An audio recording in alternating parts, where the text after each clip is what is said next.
वो आपके खाने में थूक करके खिलाता था, वो आपके खाने को में अपना पेशाब मिला करके खाना बनाती थी।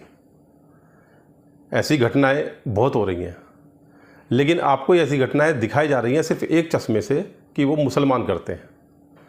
मैंने अभी 2 दिन पहले एक वीडियो डाला था और उसमें कहा था कि जब आप किसी का ज़रूरत से ज़्यादा अपमान करोगे या उसके मन में कोई आपके प्रति दुर्भावना होगी तो वो ऐसे काम कर सकता है। ऐसी अब एक घटना आई है गाज़ियाबाद की।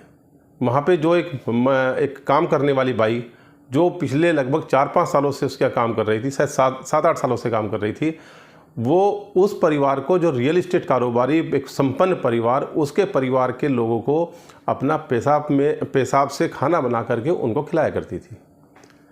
आज स्थिति यह है, उनके लीवर की समस्याएं शुरू हो गई। जब वो बीमार हुए तो उनको लगा कि आज तो बड़ा कुछ गड़बड़ हो रहा है, समझ नहीं आ रहा है और सभी की तबीयत क्यों ख़राब हो रही है।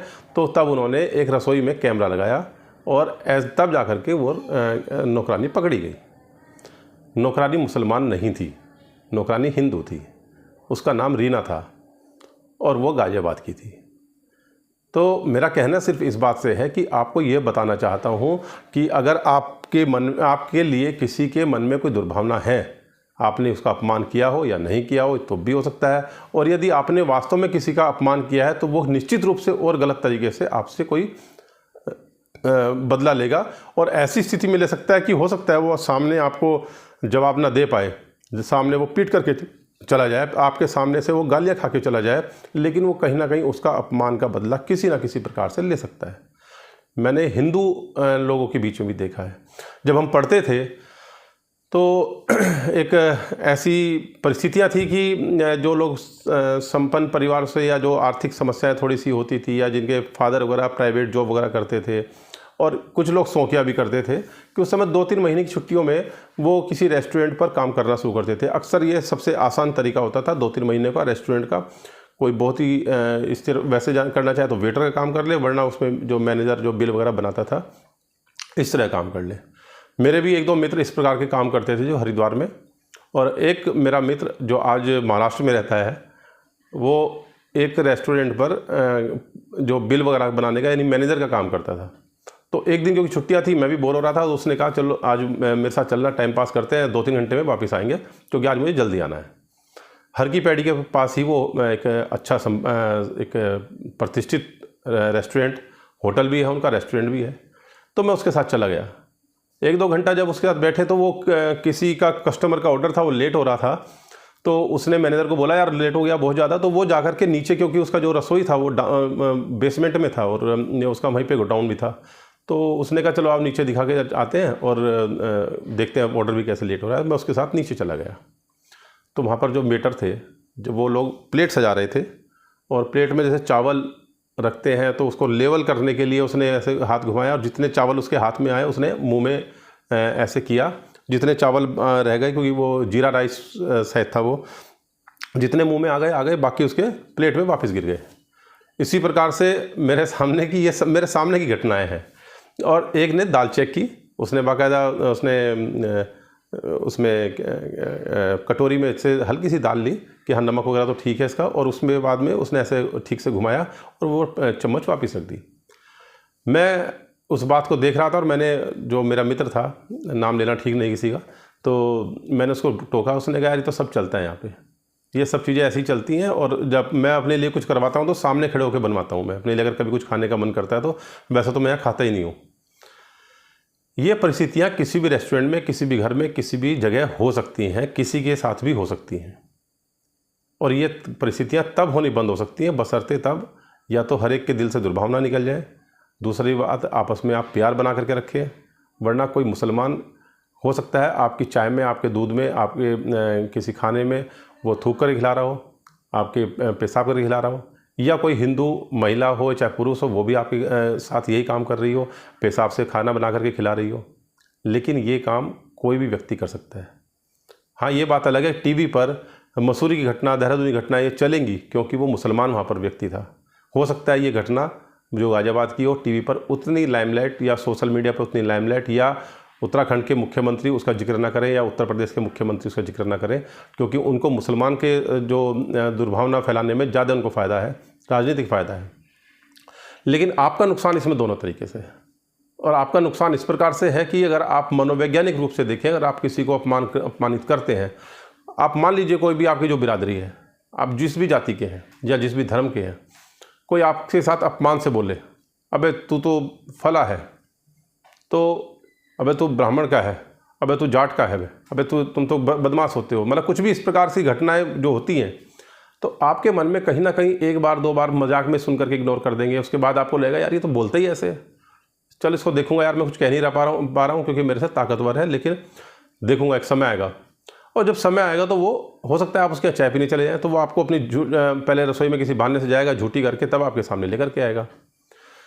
कुछ भी हो सकता है, मैं ये नहीं कह रहा हूँ कि यही सब होगा, कुछ भी हो सकता है, और भी किसी प्रकार से हो सकता है, बहुत सारी चीज़ें। जैसा सुनने में आया था कि हमारे जो उत्तराखंड के मुख्यमंत्री रहे, उत्तर प्रदेश के भी रहे, बड़े नेता रहे, माननीय ND तिवारी जी, और उनके साथ भी जैसे सुनने में आया था घटना है कि उनको स्लो पॉइजन टाइप का दिया जा रहा था। तो ऐसी भी बहुत सारी चीज़ें होती हैं जो आप क्राइम पेट्रोल टाइप की इस तरह की चीज़ें देखते हैं, जो सीरियल वगैरह आते हैं, उसमें आप सब देखते ही हैं कि किसी को नींद की गोलियां दे करके उसको डिप्रेशन में लाने का प्रयास किया जाता है, किसी को किसी प्रकार से।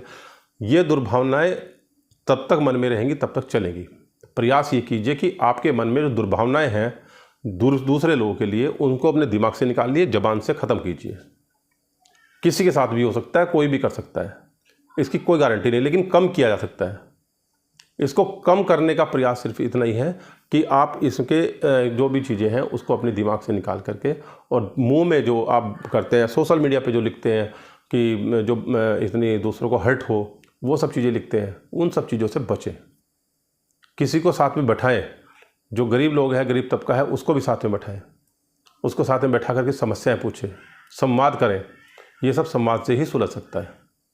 किसी भी प्रकार से ये चीज़ें इस तरह से नहीं सुलझ सकती कि आप किसी का अपमान करते रहें और अपने ऊपर उसके ऊपर अपनी दादागिरी दिखाते रहें। ये कहीं ना कहीं नुकसान करते हैं। हरिद्वार के एक बहुत ही प्रतिष्ठित पत्रकार और बाद में नेता भी हो गए थे, वो रहे, और उनके पास उनका ड्राइवर बहुत पुराना ड्राइवर था, लेकिन उनको आदत थी कि गाली गलौज करते थे, और गाली गलौज यहाँ तक करने लगे थे बाद में, जब वो इनकी एक एज हो गई, थोड़ा शायद वो डिप्रेशन में भी चले गए थे, कि बाद में यहाँ तक स्थिति हो गई थी कि वो बैठे बैठे पीछे वाली सीट पे ड्राइवर को लात तक मार दिया करते थे, गाली गलौज अलग से करते थे, बहुत गंदी गंदी गालियाँ दिया करते थे।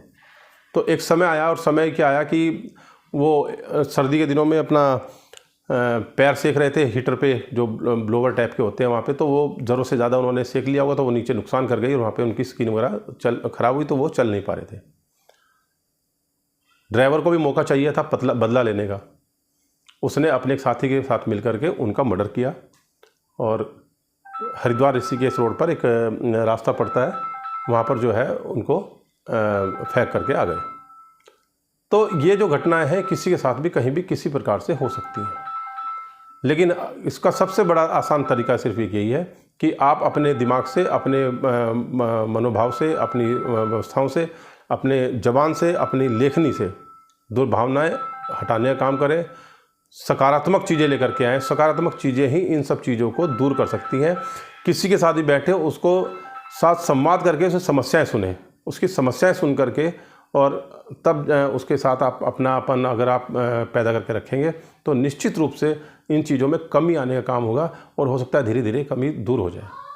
आज हम लोग बहुत ही जातिवादी, धर्मवादी, बहुत ही अलग अलग तरह के उसमें चल रहे हैं, लेकिन उससे अलग जा करके आपको ये चीज़ें सोचनी होंगी कि आपको किस प्रकार से एक अच्छा खाना मिले, एक अच्छा व्यवहार मिले, एक अच्छा इन्वायरमेंट मिले, एक अच्छी सोच मिले।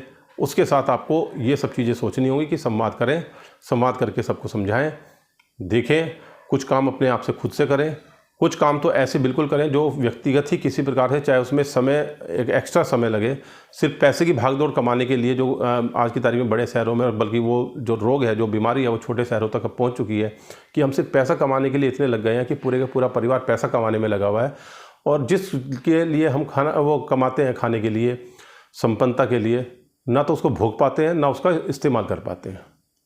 तो उस चीज़ से हमें दूर निकलने की ज़रूरत है। मैं समझता हूँ शायद मैंने जो बातें कही हैं संक्षेप में कह करके मैंने कहने का प्रयास किया है, आप इस चीज़ को समझेंगे। जय हिंद, जय भारत।